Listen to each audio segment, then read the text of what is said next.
सुप्रभात बच्चों। आज हम सब समर वेकेशन यानी ग्रीष्म अवकाश के बाद काफ़ी दिनों बाद मिल रहे हैं एंड आई होप आप सब ठीक होंगे। तो बच्चों, आज हम पढ़ेंगे हमारी पाठ्य पुस्तक भाग 3 खुलते पंख का पाठ 4 चतुर गिद्धड़। तो बच्चों मुझे बताओ, आपने लोमड़ी और खरगोश की चतुराई की कई कहानियाँ तो सुनी होगी। लोमड़ी को बड़ा चतुर माना गया है, परंतु आज हम पढ़ेंगे एक ऐसी कहानी जिसमें लोमड़ी को अपनी चतुराई पर घमंड हो गया, जिसके कारण वो किस प्रकार अपनी जान गंवा बैठी और कैसे गिद्धड़ अपनी सूझबूझ और धैर्य से अपने ऊपर आई मुसीबत को दूर कर देता है। ये सब हम इस कहानी में पढ़ेंगे।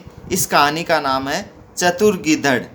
तो बच्चों, इस बात का ध्यान रखना है कि आज हमारा विशेष ध्यान पाठ के शब्दों के उच्चारण पर रहेगा। तो आज आप अपना पूरा ध्यान पाठ के उच्चारण पर रखिएगा। देखिए मैं कैसे उच्चारण कर रहा हूँ और आप भी सही उच्चारण का अभ्यास करना सीखें।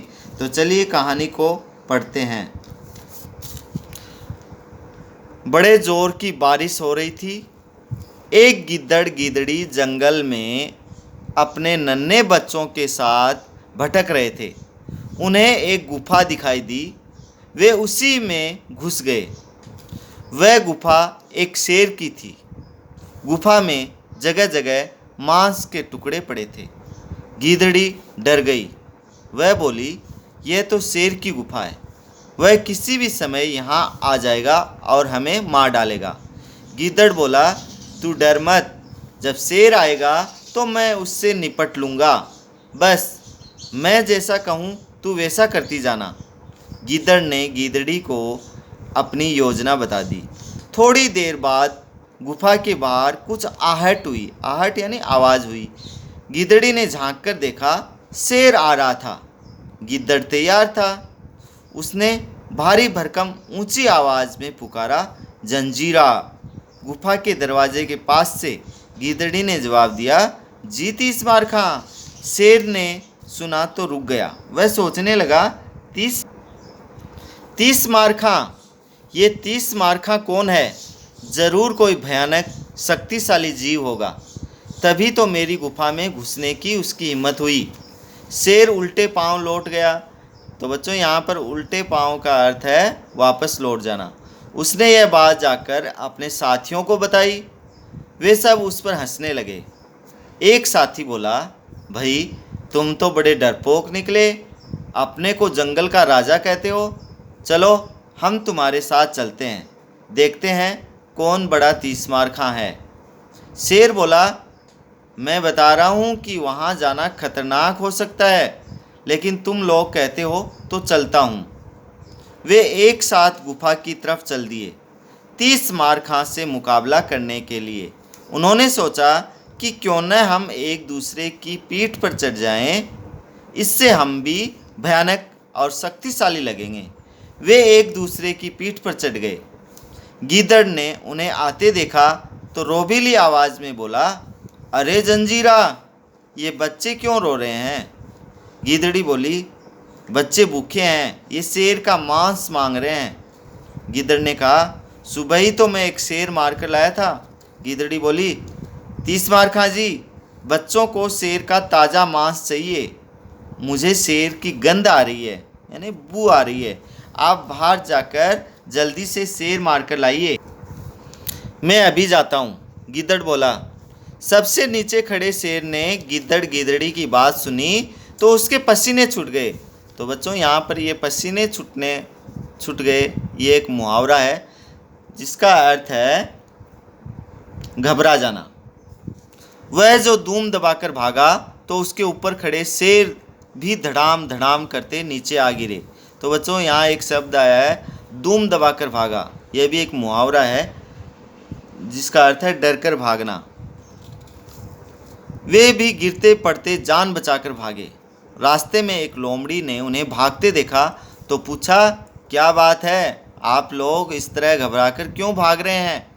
शेर रुककर हाँफते हाँफते बोला, मेरी गुफा पर किसी 30 मार खां नाम के भयानक जानवर ने कब्जा कर लिया है। कब्जा का अर्थ है यहाँ अधिकार जमाना। वह बड़ा शक्तिशाली है, वह तो हमें मारकर खाने वाला था। बड़ी मुश्किल से हम किसी तरह जान बचाकर भागे हैं।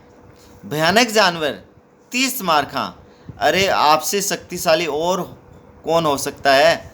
आप बेकार ही डर रहे हैं। मेरे साथ चलिए, मैं देखती हूँ कि कौन 30 मार्खा हैं। लोमड़ी बोली। न भाई न, मैं नहीं जाऊँगा। इतनी मुश्किल से तो जान बची है, और तुम्हारा क्या भरोसा, मुसीबत आते ही भाग गई तो? शेर बोला। लोमड़ी ने कहा, आप इतना क्यों डर रहे हैं? मुझ पर भरोसा नहीं है तो हम एक दूसरे को रस्सी से बांध लेते हैं, फिर तो मेरे भागने का कोई खतरा नहीं होगा। शेर ने कहा, हाँ यह ठीक रहेगा। लोमड़ी ने मजबूत रस्सी के एक सिरे से शेर को और दूसरे से खुद को बांध लिया और चल दिए गुफा की तरफ। लोमड़ी आगे आगे, शेर पीछे पीछे। गिद्दड़ ने उन्हें आते देखा तो मुस्कुराने लगा। उनके गुफा के पास आते ही गिद्दड़ चिल्लाकर बोला, लोमड़ी की बच्ची, मैंने तुझे 2 शेर लाने को कहा था, तू यह मरियल सा एक ही शेर लेकर आई है। तो बच्चों यहाँ पर मरियल सा का अर्थ है कमज़ोर सा। इतना सुनना था कि शेर धोखा धोखा चिल्लाता हुआ सिर पर पाँव रखकर भागा। सिर पर पाँव रखकर भागना का अर्थ है बहुत तेज़ भागना। लोमड़ी रुको रुको चिल्लाती रह गई, पर शेर को तो अपनी जान की पड़ी थी। वह लोमड़ी को साथ में घसीटता हुआ भागता गया। झाड़ियों और पत्थरों से टकरा टकरा कर बेचारी लोमड़ी की जान निकल गई। शेर फिर कभी उस गुफा की ओर नहीं आया। तो बच्चों, इस पाठ से हमें यह शिक्षा मिलती है कि सूझबूझ व चतुराई से किसी भी बड़े से बड़े काम को भी किया जा सकता है। जैसे शेर तो बहुत शक्तिशाली था, लेकिन गिद्दड़ ने अपनी चतुराई से उसको भी हरा दिया। न केवल हरा दिया, बल्कि अपने परिवार की भी रक्षा की और शेर की गुफा को भी अपना घर बना लिया। तो बच्चों, अब चलते हैं हम इस पाठ के शब्दार्थ की ओर। पहला शब्दार्थ है भटकना, यानी इधर उधर घूमना। दूसरा है निपटना, का अर्थ है भुगतना।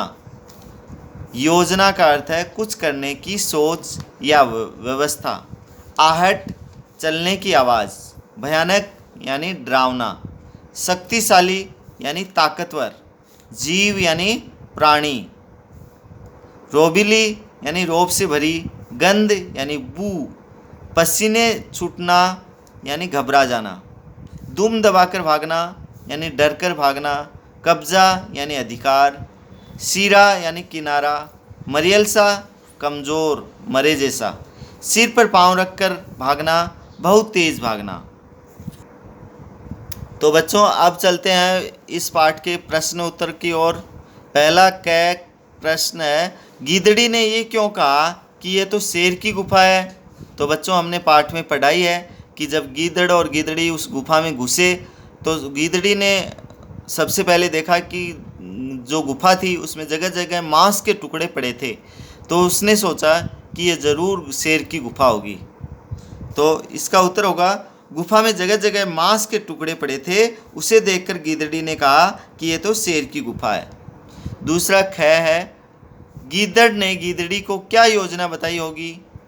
जब गिद्दड़ और गिदड़ी बारिश से बचने के लिए जल्दबाजी में उस गुफा में घुस गए तो उन्होंने सोचा कि ये तो शेर की गुफा है और शेर आएगा तो हमें मार डालेगा। तो गिद्दड़ और गिदड़ी ने योजना बनाई कि शेर को किसी तरह डराकर यहाँ से भगा दिया जाए। तो उन्होंने योजना बनाई होगी कि हम 30 मारखा की कहानी बनाकर शेर को डरा देंगे।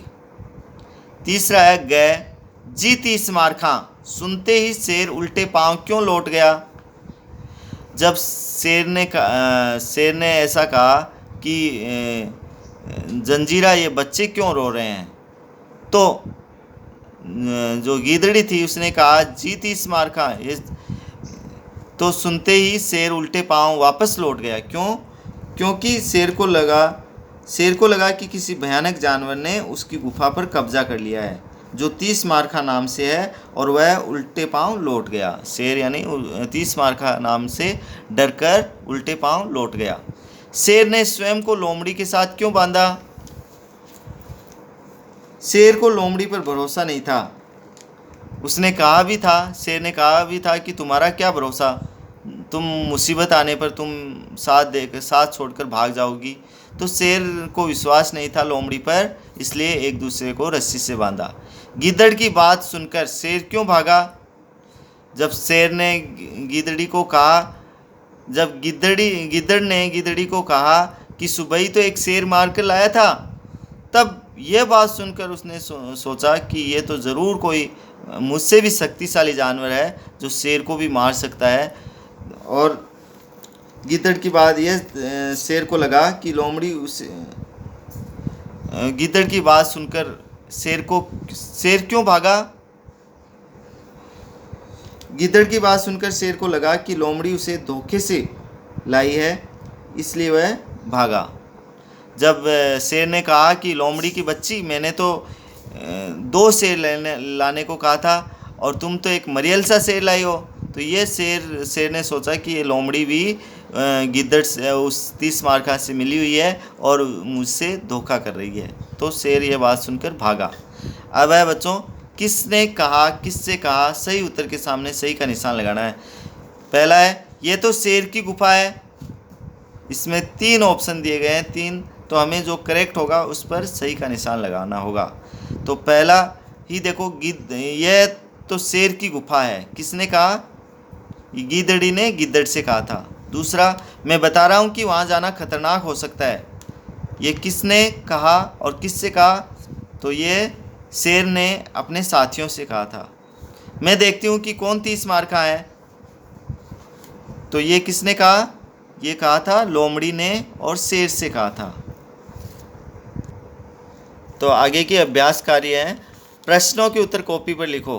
पहला है, इस कहानी का नाम चतुर गिद्धड़ क्यों रखा गया है? तो बच्चों, कहानी में हमने पढ़ाई है और समझ भी लिया है। इस कहानी का नाम चतुर गिद्धड़ इसलिए रखा गया है क्योंकि गिद्धड़ ने अपनी चतुराई से जंगल के राजा शेर को भी डराकर भगा दिया और उसकी गुफा पर भी कब्जा कर लिया। दूसरा है, कहानी के लिए कोई और शीर्षक लिखो। तुम यह शीर्षक क्यों रखना चाहते हो? तो आप भी रख सकते हो।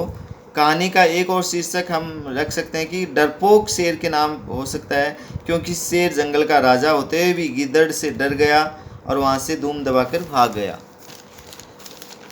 तो बच्चों, आगे की एक्सरसाइज में है, 3 चित्र दिए गए हैं, शेर, लोमड़ी, गिद्धड़, और दोनों तरफ उनकी विशेषता दी गई है कि वो कैसे हैं। तो हमने कहानी पढ़ भी ली है और ये जो शेर, लोमड़ी और गिद्धड़ के बारे में भी जानते हैं कि वो कैसे हैं। तो सबसे पहले शब्द है मूर्ख। मूर्ख कौन हो सकता है? जो शेर ही था, क्योंकि शेर जंगल का राजा होते हुए भी गिद्धड़ से डर गया। समझदार कौन था? गिद्धड़, जो अपनी चतुराई और सूझबूझ से शेर को भी डराकर भगा दिया। डरपोक तो शेर था। बातूनी जो लोमड़ी थी, जो बड़ी बड़ी बातें कर रही थी। और चालाक गिद्धड़। बड़बोली यानी ज़्यादा बोलने वाली कौन थी? लोमड़ी। घमंडी भी कौन थी? लोमड़ी। और निडर गिद्धड़ था। अब बच्चों, हम पढ़ते हैं आगे की एक्सरसाइज, जिसमें 3 कॉलम दिए गए हैं, जानवरों के नाम, जगहों के नाम, चीज़ों के नाम। पाठ में बहुत सारे नाम आए हैं, जानवरों के नाम भी आए हैं, जगहों के नाम भी आए हैं, चीज़ों के नाम भी आए हैं। तो पाठ को ध्यान से पढ़ा है हमने, तो उसमें से ही हम यहाँ लिख सकते हैं नाम वाले शब्द, यानी संज्ञा शब्द। किसी व्यक्ति, वस्तु, स्थान, दशा और भाव के नाम को संज्ञा कहते हैं। यानी कोई भी नाम वाला शब्द है उसको हम संज्ञा कहते हैं। तो ऐसे ही शब्दों को चुनकर हमें यहाँ लिखना है। तो जानवरों के नाम जैसे शेर, लोमड़ी, गिद्धड़, गिद्धड़ी, और जगहों के नाम जंगल, गुफा, बाजार, पाठशाला। इसी तरह चीज़ों के नाम मांस, रस्सी, पत्थर, झाड़ी। तो बच्चों, आगे की एक्सरसाइज है, पढ़ो और समझो। ये जो शब्द दिए गए हैं वो सर्वनाम है, यानी संज्ञा के स्थान पर हम जो शब्द प्रयोग में लाते हैं वो सर्वनाम कहलाते हैं। नाम के स्थान पर जो शब्द प्रयोग में लाते हैं उन्हें सर्वनाम कहते हैं। और अपने बारे में जब हम बताते हैं तो जैसे ये शब्द हम प्रयोग में लाते हैं, मैं, मेरा, मुझे, हम, हमारा, हमें। और हम सामने वाले को बताते हैं, संबोधित करते हैं तो क्या आएगा, तू, तेरा, तुझे, तुम, तुम्हारा, तुम्हें। और जिसके बारे में हम बात करते हैं वो हमारे सामने नहीं हो तो उसके बारे में सर्वनाम शब्द होगा, वह, उसका, उसे, वे, उनका, उन्हें। अब बच्चों है, पढ़ो, समझो और 3-3 शब्द लिखो।